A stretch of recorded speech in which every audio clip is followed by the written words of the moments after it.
Bismillahirrahmanirrahim. Assalamualaikum warahmatullahi wabarakatuh. Volumenya tambahan. Alhamdulillahirabbil alamin. Walladzi arsala rasulahu bil huda wa dinil haqq liyudhhirahu 'ala dini kulli. Wa kafa billahi syahida. Wa asyhadu an la ilaha illallah wahdahu la syarikalah. Wa asyhadu anna Muhammadan abduhu wa rasuluh. Allahumma shalli ala Muhammad wa ala alihi wa ashabihi wa man tabi'ahum bi ihsanin ila yaumiddin. Ya ayyuhalladzina amanu taqullaha haqqa tuqatih wa la tamutunna illa wa antum muslimun wa ba'du. Fa inna asdaqal hadisi kitabullah wa khairal hadyi hadi Muhammadin sallallahu alaihi wasallam, syarrul umuri muhdatsatuha fa inna kullu muhdatsatin bid'ah wa kullu bid'atin dhalalah wa kullu dhalalatin finnar. Ayoul ikhwah akramanallahu subhanahu wa ta'ala. Alhamdulillah ala kulli hal. Allah selalu dipuji apapun keadaannya. Walaupun terkena musibah tetap berucap alhamdulillah karena semua peristiwa ada hikmahnya. Tugas kita sadar peristiwa yang terjadi itu takdir. Pokok terjadi jenenge takdir. Yang kedua husnudzon, berbaik sangka, mesti ada kebaikan di balik peristiwa itu. Lalu yang ketiga mengambil hikmah. Kira-kira faedah musibah itu apa? Supaya pandai-pandai belajar dan menggali dan berdoa. Ya Allah, tunjukkan apa faedah dari musibah. Minimal mengingatkan kita dosa, mengingatkan musibah dunia tidak seberapa sudah berat seperti gimana musibah neraka. Bersyukur kepada Allah, ternyata musibah kok dibalas di dunia, tidak dibalas di akhirat, itu pun juga ringan. Iso sambat, masih bisa saling tolong menolong, sehingga nanti membuahkan keridhaan. Ternyata di balik musibah juga ada kemanfaatan, termasuk pemadaman listrik. Kali ini di masjid kita ada 2 jalur. Jalur Tulungagung ya mati, jalur Kediri juga mati, asalkan hati kita tidak mati.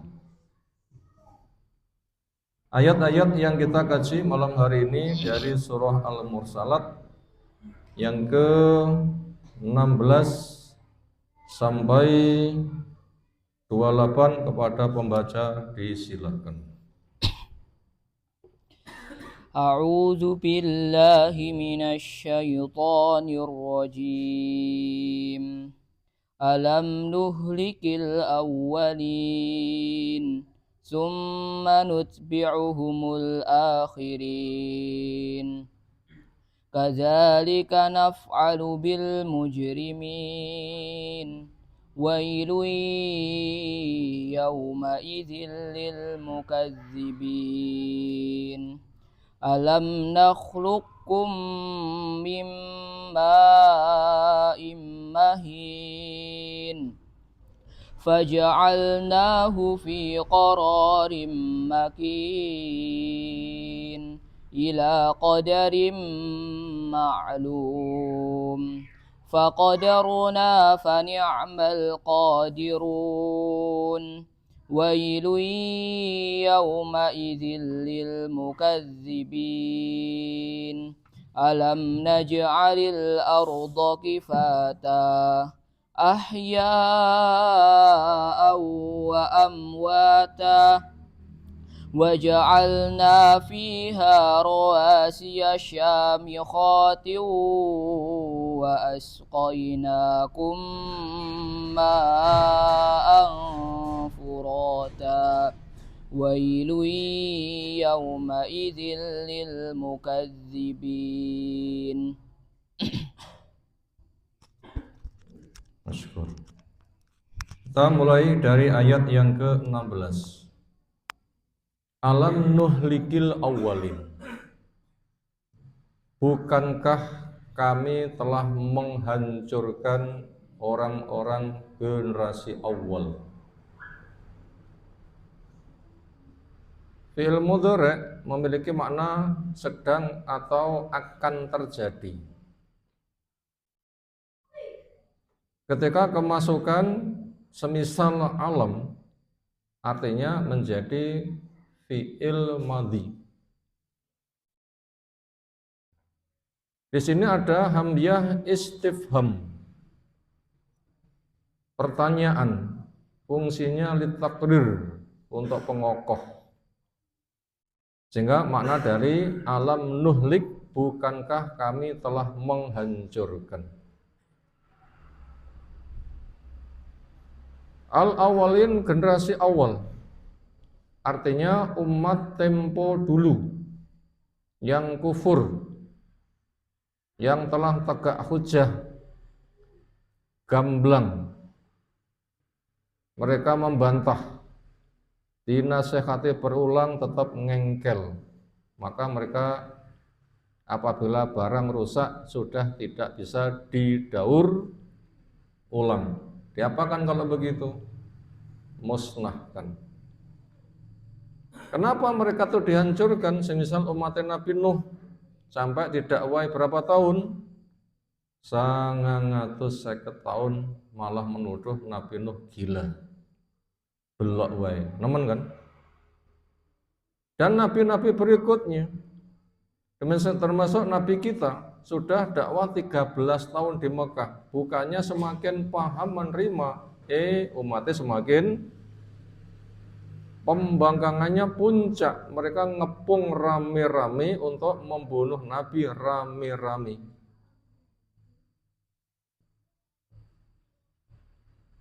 Ini diajak membaca kisah umat yang mendustakan tempo dulu, ujung-ujungnya dihancurkan. Kenapa?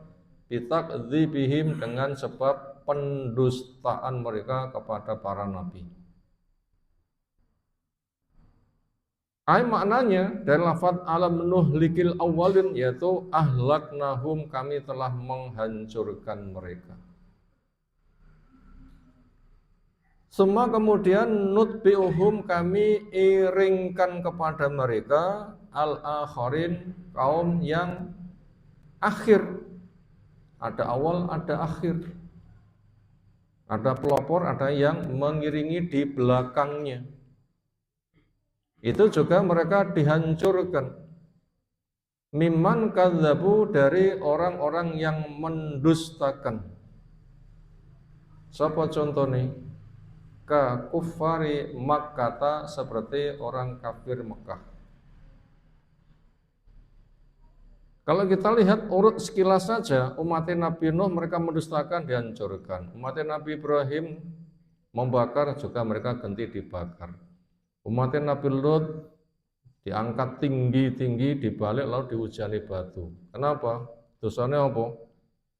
Selain tidak beriman, syahwat mereka sejenis laki dengan laki, dampaknya juga perempuan dengan perempuan, homo. Kalau perempuannya namanya lesbi, makanya ngati-ngati pergaulan. Akrab ya akrab, tapi aja terlalu akrab, nanti sok kebablasan.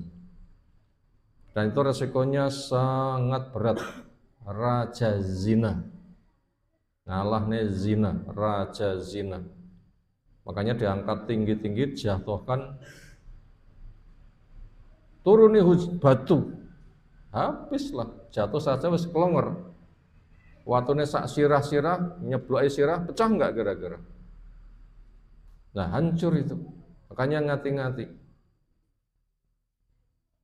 Demikian juga umatnya Nabi Hud, Nabi Soleh, Nabi Syu'aib, Nabi Musa, Nabi Isa. Mereka yang mendustakan juga sama nasibnya. Diapakan? Dihancurkan. Orang kafir Mekah semisal Abu Jahal CS juga sama. Akhirnya mereka hancur tahun 2 Hijriah di perang Badar. 1000 di KO 300. Duka besar mereka. Lalu puncaknya Kafir Quraisy habis ditaklukkan, akhirnya negara menjadi milik kaum muslimin total Makkah Madinah tahun berapa? 8. Dan orang kafir zaman kapanpun termasuk zaman kita dan berikutnya juga sama. Karena Allah menyebutkan walil kafirina amsaluha. Wong kafir calone mendapatkan nasib yang sama. Gara-gara mereka mendustakan akhirnya dihancurkan. Kadzalika begitulah.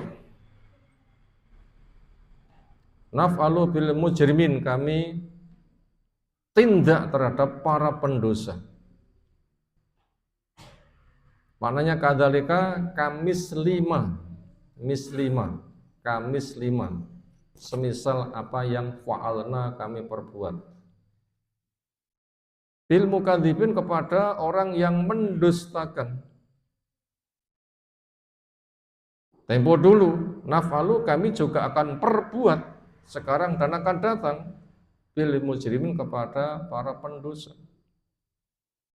Yaitu bikul liman kepada setiap orang yang ajroma melakukan perbuatan dosa, yaitu tegak dakwah sengaja membantah, dinasehati berulang-ulang ternyata malah nantang. Kalau memang yang kamu katakan benar, kapan tekone siksa? Oh, malah kacau kan? Malah nantang itu. Makanya pantas mereka itu dihancurkan. Fima yastakbilu dari generasi yang akan datang. Fanuhlikuhum, kami juga nanti akan menghancurkan kepada mereka. Makanya ini kabar gembira kepada orang yang beriman akan ditolong asalkan takwa dan sabar. Orang kafir ngati-ngati, mumpung belum mati tobato.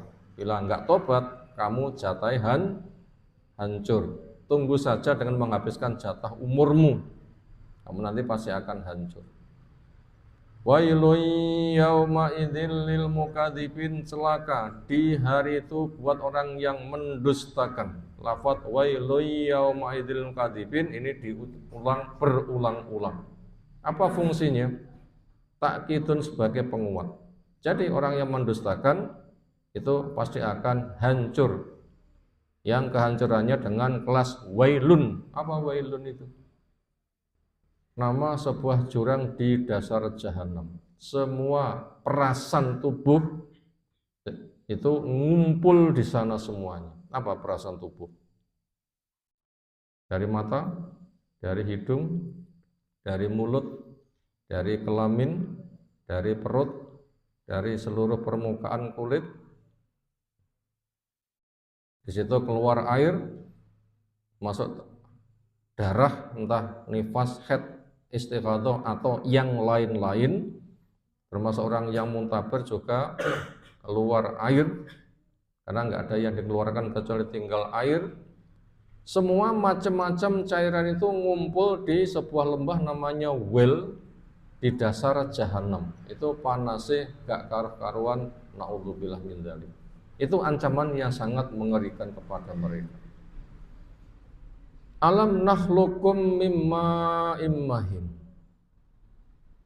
Alam, bukankah nakhlukum kami telah cipta kamu mimma'in dari air mahin yang hina. Sekarang kamu berpenampilan sangat menarik dan gagah. Kenapa? Menarikmu, gagahmu, sempurnamu. Kok enggak kamu gunakan syukur kepada Allah, diberi nikmat syukur dengan cara taat. Malah kenikmatan yang Allah berikan kamu gunakan untuk mengadakan pembangkangan. Istilahnya, kenapa air susu kamu balas dengan air tuba? Makanya apa kamu yang membangkang begitu ndak ingat? Ganteng ayumu, gagah sempurnamu yang sedang kamu jalani sekarang dhisik bahane opo? Yaitu mimma hindari air yang hina, yang enggak ada kehormatannya. Tadi malam mimpi nempel di kain, nek kainmu ku enek blentong-blentonge opo? Bangga atau isin? Seringnya itu malu. Itulah bahan manusia. Kemudian mahin di sini maknanya apa? Yaitu dhaif, lemah. Salah satu sisi memang terasa hina, tapi sisi yang lain manfaatnya besar karena keturunan berangkat dari situ.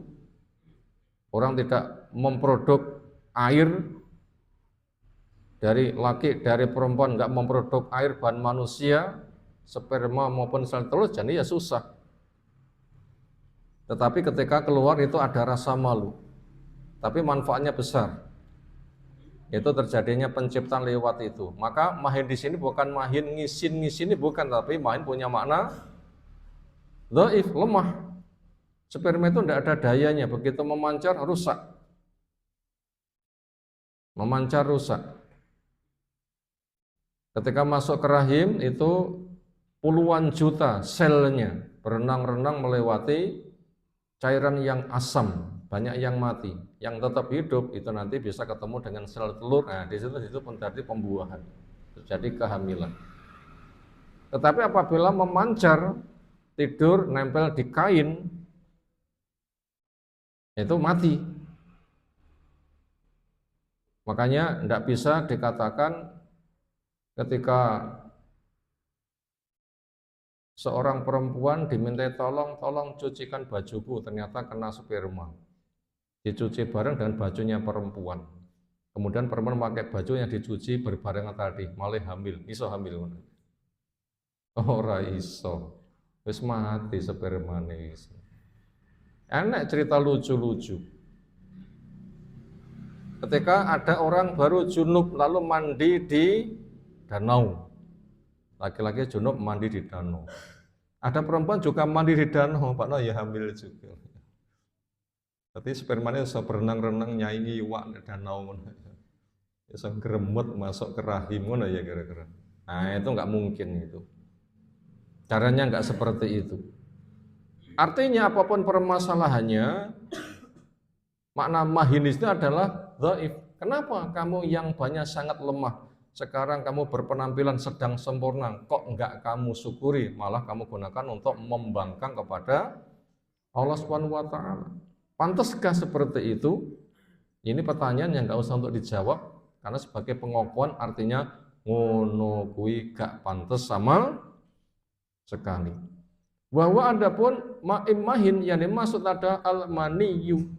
Saya itu diingatkan, nyapa kemrindi, apa bahanmu? Gak izin toh. Emangnya yang bisa mencipta dari mana jadi manusia itu kamu sendiri? Gak bisa, itu dari Allah yang bisa mengadakan penciptaan. Kenapa kamu gak mensyukuri kepada yang bisa mencipta kamu? Walau bahannya hina, sekarang kamu menjadi makhluk yang sempurna. Mana syukurmu? Aneh, kenapa malah kegunakan untuk mengadakan pembangkangan? Prosesnya Allah ceritakan berikutnya, fajalnahu, berikutnya kami jadikan sperma yang memancar tadi fi qararin makin, di tempat yang kokoh. Hariz, perlindungan, di tempat yang terlindung. Apa itu? Bahwa ar-rahimur rahim. Nah, itu adanya hanya di perempuan saja. Hanya berkembang 40 hari masih sperma campur, 40 hari berikutnya berubah jadi darah, 40 berikutnya berubah menjadi daging dan dibentuk 120 dino, ditiupkan ruh, lalu berkembang sekitar 9 bulan, itu lahir, diberikan nama si A, si B, fulan dan fulanah, lalu berkembang dewasa malah ganteng-ganteng, ayu-ayu. Padahal dulu itu bahannya seperti itu. Mestinya manusia itu syukur. Kenapa? Malah mereka menggunakan nikmat Allah untuk kufur. Ila qadarin maklum. Berapa lama sperma di rahim berkembang menjadi makhluk janin, bayi, lahir? Prosesnya berapa waktu di dalam kandungan? Yaitu ila qadarin maklum. kepada kadar yang telah diketahui, ditetapkan. Wahwa dan dia kadar waktu ditetapkan adalah waktul wiladati, waktu kelahiran. Sekitar 9 bulan. Tapi tidak harus 9 bulan. 6 bulan mungkin. 9 bulan rata-rata. 10 bulan, 11 sampai 1,5 tahun pun juga ada. Siapa yang hamil 10 bulan kok nggak lahir-lahir, tidak usah dipaksa segera keluar, disesar, tidak usah. Asalkan ibunya normal, bayinya normal, biar. Kenapa? Kandungan itu tidak harus 9 bulan, bisa lebih. Karena kisah orang dulu itu ada yang sampai 1,5 tahun. Atau mungkin sekarang juga ada, cuma kita tidak tahu siapa dia. Tapi kisah itu ada. Nggak harus janin itu di dalam perut berapa? 9 bulan tidak harus. Tapi Allah menyebutkan salasuna syahrun, 30 bulan. Kalau penyusuannya 2 tahun, berarti kandungannya minimal 6 bulan. Maksimal berapa? Nggak disebutkan. Mana dalil menyusui 2 tahun? Jawab, wal walidatu yurdi'na auladahuna haulaini kamilan liman yuridu ayyutimma ar-radha'ah. Ibu-ibu supaya menyusui bayinya 2 tahun sempurna. Kalau di total 30 hamil dan penyusuan, kalau penyusuannya 2 tahun berarti kehamilannya 6 bulan itu bisa lahir sempurna. Maka nggak usah dicurigai. Loh, lek rabi cek 6 sase kak wis lahir dhisik apa dijape wis nyambung. Wis macem-macem untuk proskotan kopiye embuh wong muni. Makanya kita ngati-ngati aja gampang melu-melu ngono kuwi. Itu nanti ujung-ujungnya menuduh zina, ya kan? Apa hukuman menuduh zina? Cambuk 80 kali. Mek muni ngono cambuk 80 kali. Berat enggak? Lo berat, makanya jaga lesan. Makanya kita butuh tahu 6 bulan lahir itu normal. Batasannya berapa kita tidak tahu. Yang penting ibu dan bayi itu sehat, dicek normal, biarlah lebih daripada 9 bulan 10 hari. Yang jelas Allah menyebutkan kadar waktu yang telah diketahui, nggak ditetapkan harus berapa. Faqadarna fa ni'mal qadirun. Faqadarna maka kami yang menentukan kadar berapa lama. Ala dzalika atas masa di dalam kandungan. Fa ni'mal qadirun nahnu, maka sebaik-baik yang membuat ketetapan itu adalah kami. Wailun yauma idzil lil mukadzibin, celakalah hari itu buat orang yang mendustakan. Kalau orang mendustakan di dunia itu bisa selamat, itu tidak bisa menjamin selamat di akhirat. Kalau orang mendustakan di dunia itu bisa selamat, tidak menjamin selamat di akhirat. Ini tolong baterai kecil di dalam salon diambilkan, ini lap-lap merah mau habis ini.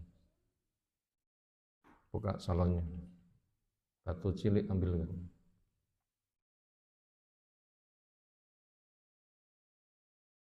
Di dunia orang dosa tidak terhukum itu masih mungkin. Oh, hidup ning ngalor niku. Salonnya hidup ning ngalor. Kok kidul jumplang sana. Yes, coba.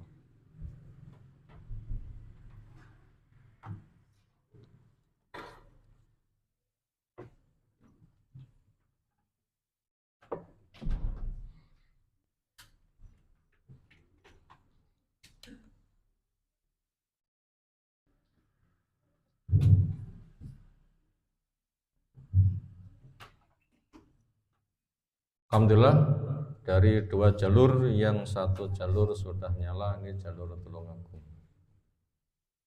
Ini bisa dicabut dan jasnya nggak gampang itu.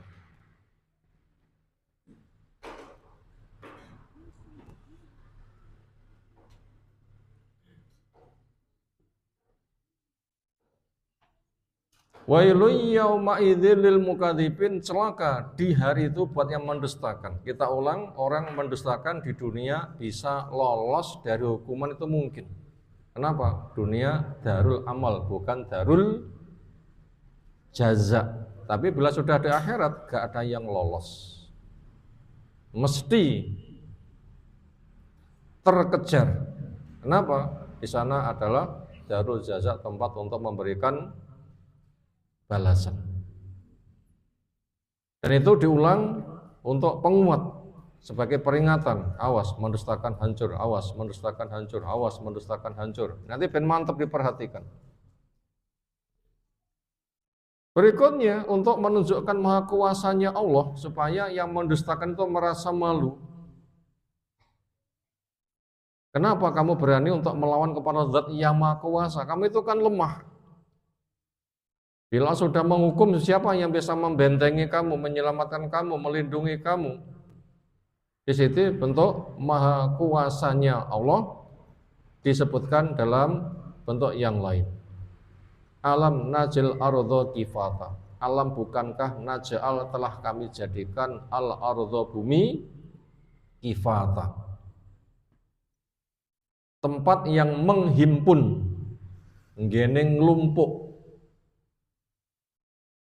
Berarti makhluk yang ada di tengkurapnya langit yang diisi oleh manusia itu di planet yang jenenge apa? Bumi. Berarti di planet lain nggak ada. Mana dalilnya? Bukankah kami jadikan bumi sebagai kifata? Al-ardu, bumi yang kita pijakin bundaran ini. Ini tidak ada di planet yang lain. Berarti kalau begitu makhluk itu tempatnya di mana? Satu, di langit itulah malaikat.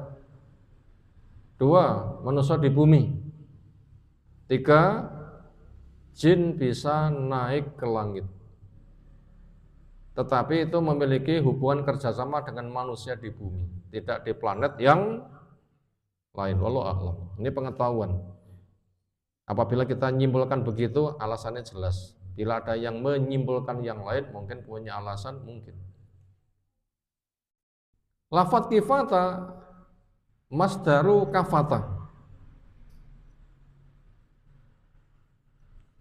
Bermakna dhamma. Memiliki bahasa memeluk, yaitu menghimpun. Yaitu dhammatan. Bukankah kami jadikan bumi tempat yang menghimpun? Ahya'an, yang dihimpun pertama yang hidup ala dhahriha, ada di permukaan bumi. Nah, termasuk sekarang kita dihimpun di permukaan bumi yang hidup. Wa amwatan, dan juga menghimpun kepada yang mati. Di mana yang mati dihimpun? Fi batniha, ada di dalam perut bumi. Nah, digali kemudian dipendem. Itu semua Allah yang membikinnya. Menunjukkan maha kuasanya Allah. Bumi yang bundar tetapi datar. Yang itu bergerak tapi tenang. Jangan disangka gunung itu mandek, tetapi gunung itu berjalan sebagaimana awan. Marru kamaris sahab. Itu Allah yang membuat semuanya. Wa ja'alna fiha, kami jadikan di bumi rawasiya, gunung-gunung, samikhatin, yang menjulang tinggi lagi kokoh. Rawas punya makna jibalan. Samikhat memiliki makna murtafiat, tinggi. Makanya wong gunung itu orang tinggi. Sini datar orang rendah. Makanya nyepelannya wong gunung. Dasar wong gunung. Itu orang tinggi itu. Iya. Unan wong Jawa ngelokne diseneni, awas kualat ngono. Artinya menghina itu dosa. Ternyata itu subur, segar. Menjadi tujuan villa-villa dibangun. Di mana? di atas gunung. Rezeki di sana sangat banyak sekali. Memang di mana-mana disiapi rezeki, sehingga siapapun hidup di situ ada kehidupan, di situ juga ada penghidupan, supaya mereka di mana saja menghamba ada bekal. Apa hikmah Allah membuat gunung? Supaya bumi menjadi tenang. Wa asqainakum ma'an ghurata. Dan juga saya beri minum kepada kalian dengan minuman yang azaban segar. Nah ternyata air itu kan malah mengalir dari gunung. Air yang menjadi pasok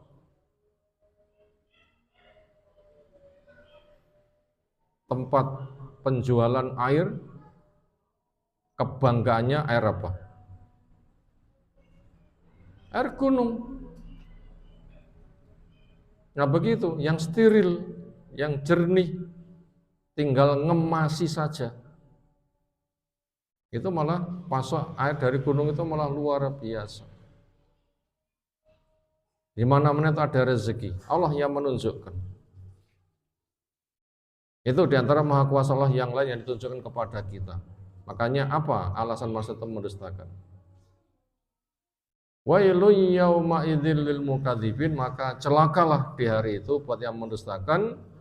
Wa yuqalu dikatakan lil mukadzibin untuk orang yang mendustakan yaumal kiamati, nanti di hari kiamat. Alhamdulillah selesai kita membaca ayat yang ke-16 sampai 28.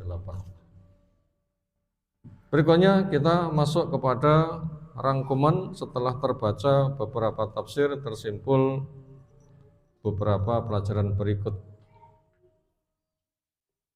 Ada 4 nomor. Nomor 1, kriteria pendusta.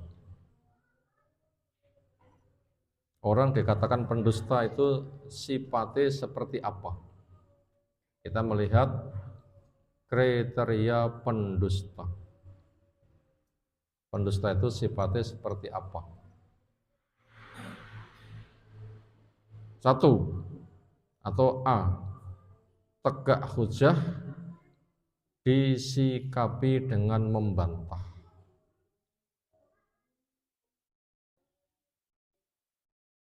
Itu pertama, yang A, nomor 1, kriteria pendusta A, tegak hujah disikapi membantah. Yang B, nasihat berulang justru mereka semakin tenggelam. Nasihat berulang justru mereka semakin tenggelam. Nah, maka orang yang seperti itu dikatakan sebagai apa? Pendusta. Sementara hujah itu selalu tegak, karena Quran dijaga oleh Allah. Sunnah juga termasuk Quran, pemahaman sahabat juga termasuk Quran, karena keduanya menjadi paket rujukan hukum yang ditetapkan oleh Al-Quran.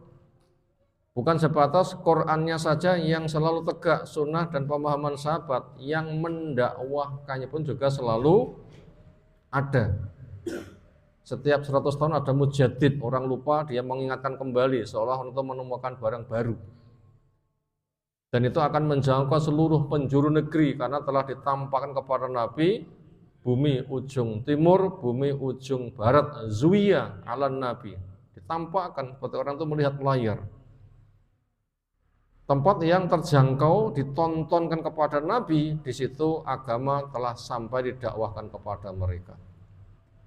Termasuk kita yang di sini termasuk di pelosok, jauh dari Haramain Mekah Madinah, tetapi di sini juga membacakan ayat-ayat Allah. Masuk jaminan hujah telah tegak. Dakwah selalu ada. Nggak ada tempat yang kosong, apalagi didukung dengan media, bisa di-share di sana kemari. Walaupun listrik mati, tapi bisa direkam, nanti bisa di-upload lewat media.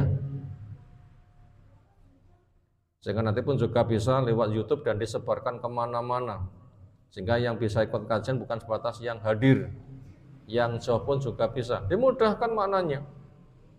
Dan orang dikatakan tegak hujah, Orang dikatakan telah tegak hujah, ada berapa unsur? Mengulang saja ini berulang-ulang. Atau hidup masuk masa balik.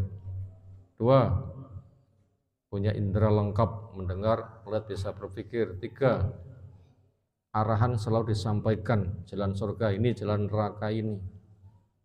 4, fitrahnya hidup kepada baik, suka, kepada jelek, benci.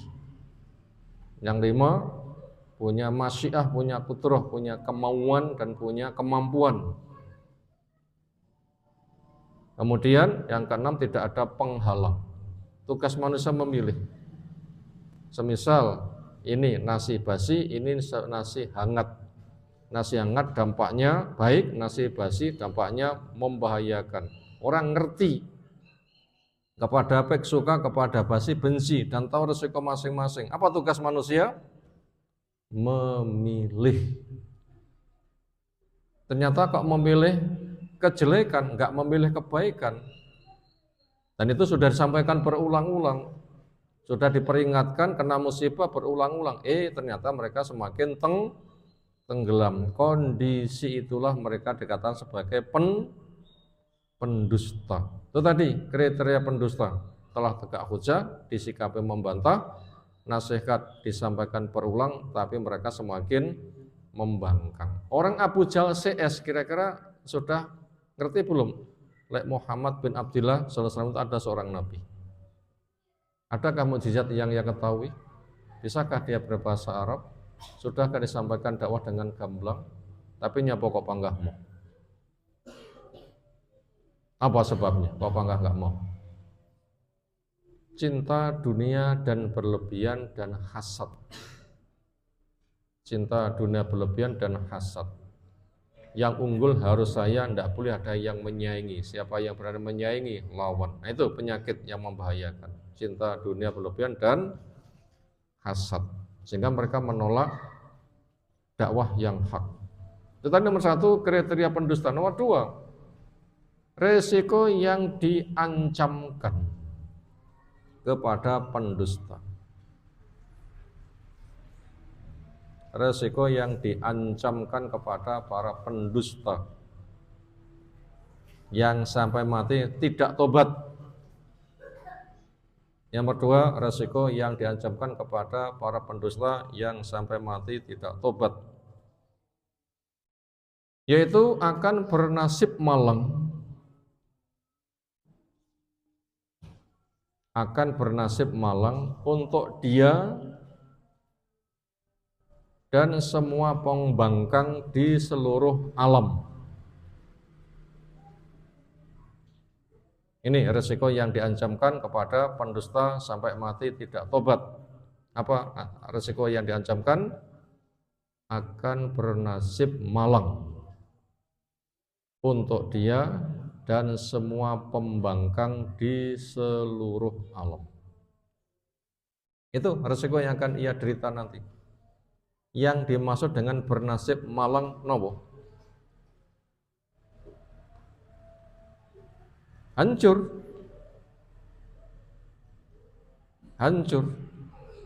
Nganti malang memiliki makna hancur itu nganti pakai basa Jawa. Susunane malang megung. Apa malang megung? Gak teratur. Kok malah enak jenenge malang dhisik sejarah gimana? Dan tidak tahu.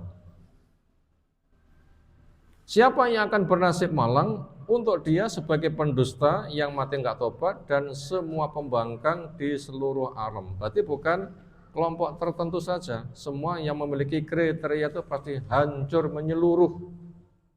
Itu nomor 2. Nomor 3, di antara pengingat bagi yang mau faham. Di antara pengingat bagi yang mau faham. 1, awal ciptaan dari bahan hinaan. Awal ciptaan dari bahan hinaan. Punya makna lemah. ciptaan sempurna jangan berkawan kekufuran. Ciptaan sempurna jangan berkawan kekufuran. Ini pengingat yang pertama. Awal ciptaan dari barang hinaan. Ciptaan sempurna jangan berkawan dengan kekufuran. Jadi maknanya mereka diberitahu, hei para pendusta, kenapa kamu mendustakan? Kamu kan dicipta dari bahan yang dihina, punya mana lemah. Lalu terjadi penciptaan sempurna. Kenapa? Kamu mengisinya dengan kekufuran. Masa kesempurnaan dari Allah kamu kawankan dengan kekufuran? Ini peringatan yang pertama. Nomor dua, pengingat nomor dua, bumi bulat terhampar lapang. Bumi bulat terhampar lapang, bukti kuat kekuasaan Rabb alam. Ini bahan pengingat nomor dua. Dihilik nih dengan poin kedua ini. Apa? Bumi bulat terhampar lapang, bukti kuat kekuasaan Rabb alam. Bumi itu dilihat gambare, bunder atau lembaran seperti tikar yang digelar. Bunder. Karena Allah menyebutkan berputar. Bunder kalau begitu. Tapi ternyata semuanya itu merasakan seperti tikar yang digelar.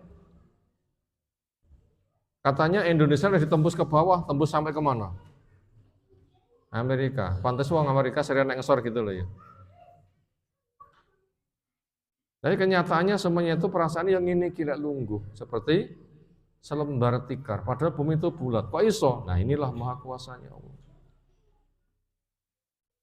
Makanya juga diangkat gunung yang tampak mandek itu berjalan seperti awan. Gimana kok bisa terjadi? Bisa nggak gatok pikiran kita? Orang bikin teori-teori itu paling-paling. Ini juga maha kuasanya Allah. Makanya supaya ingat, kamu itu kok membangkang itu apa modalmu? Bumi bulat, terhampar lapang, bukti kuat kekuasaan Rabb alam. Kamu telah tahu, kenapa enggak mau syukuri? Kalau memang kamu kufur ya bikin bumi yang lain. Aruni madza khalaqu minal ard, tunjukkan bumi mana yang telah kamu punya karya menciptanya. Kalau memang kamu bisa mencipta bumi ya sudah, aturan sakarmu dewi. Kalau bumi itu numpang ngenger pada buminya Allah, mestinya tunduk kepada Allah Subhanahu wa ta'ala. Itu pengingat yang nomor dua. Yang nomor tiga, gunung kokoh sebagai penyeimbang. Gunung kokoh sebagai penyeimbang. Tanda kekuasaan yang sangat jelas lagi gamblang. Ini pengingat yang ketiga. Gunung kokoh sebagai penyeimbangan, tanda kekuasaan yang sangat jelas dan gamblang. Andaikan gunung itu dihilangkan, gimana kondisi bumi?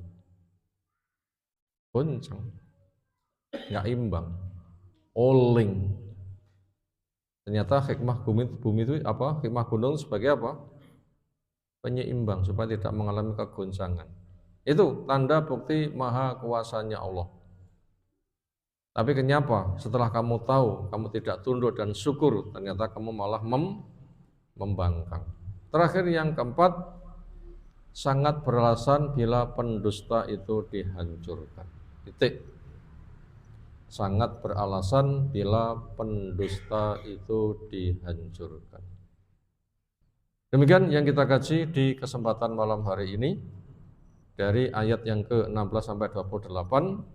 Peringatan kepada para pendusta, jangan sampai kenikmatan Allah disikapi dengan kemaksiatan. Maka kita juga diingatkan juga, karena kita pun juga walaupun secara ikrar menyatakan keislaman, tetapi kemaksiatannya masih bisakah? Masih. Nenek pondok lumayan terkontrol loh ya. Ini kayak liburan. Kapan liburan ya? Mulai orang liburan. Orang mulai wae. Gak mulai ya? Oh, dinteni kucing nek ngomah nangis. Nek ngomah terus apa sing ngontrol? Dan sebagainya. Makanya kita juga diingatkan. Dosa besar berasal dari dosa yang kecil. Dosa besar berasal dari dosa yang kecil. Pendusta hatinya mati itu berangkat dari dosa kecil yang bertumpuk-tumpuk. Makanya termasuk amanat. Ketika di pondok berilmu diamalkan, ketika di rumah itu menjadi proyek untuk didakwahkan. Bukan malah menjadi waktu habis untuk tiduran atau keluyuran. Nah, ini penting untuk kita semuanya. Kalau kita telah mengkaji pendosa itu dihancurkan, kita pun juga bisa dosa. Makanya waspada. Yang terancam hancur bukan semata mereka yang jelas-jelas pendusta, yang dosa pun juga bisa terkena musibah. Karena besar itu berangkat dari yang kecil, maka jangan sepelekan dosa. Demikian yang disampaikan, semoga Allah berikan ilmu bermanfaat untuk kita semuanya. Ada tanggapan silahkan. Segera cukup istirahat. Subhanakallahumma bihamdika asyhadu an la ilaha illa anta astaghfiruka wa atubu ilaik. Assalamualaikum warahmatullahi wabarakatuh.